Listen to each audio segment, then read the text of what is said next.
भारत माता की जय। जय శ్రీరామ్. భారత్ ధర్మ పరివార్ ఛానల్కి స్వాగతం, సుస్వాగతం.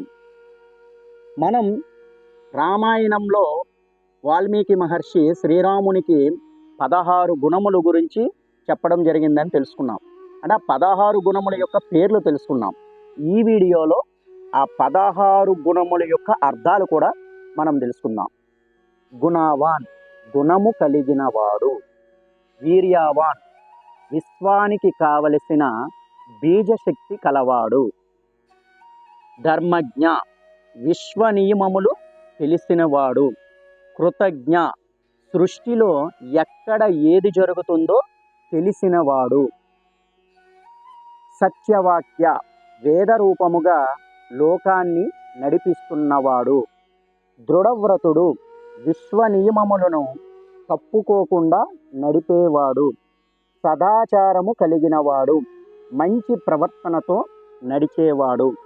సర్వభూతములయందు హితబుద్ధి కలిగినవాడు. సకల ప్రాణులయందు సమభావం కలిగినవాడు. విద్వాంసుడు, సర్వము తెలిసినవాడు. సమర్థుడు, ఏదైనా చేయగలిగినవాడు. ఆనందకరమైనటువంటి దర్శనం కలవాడు, ఎలా చూసినా ఆనందకరమైనటువంటి దర్శనం కలిగించేవాడు.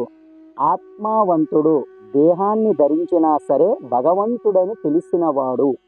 క్రోధాన్ని జయించినవాడు, కోపము లేనివాడు. కాంతివంతుడు, 1000 సూర్యుని యొక్క శక్తి కూడా ఆ తేజస్సు యందు నిలవని కాంతివంతుడు. అసూయ లేనివాడు, ప్రతి ప్రాణి యందు ఈర్ష్యాభావం లేనివాడు. ఎవరికి కోపము కలిగితే దేవతలు కూడా గడగడలాడుతారో అటువంటి వాడే శ్రీరామచంద్రమూర్తి. తెలుసుకున్నారు కదా 16 గుణముల యొక్క అర్థాలు. రాబోయే వీడియోలో మరొక మంచి విషయం కోసం తెలుసుకుందాం.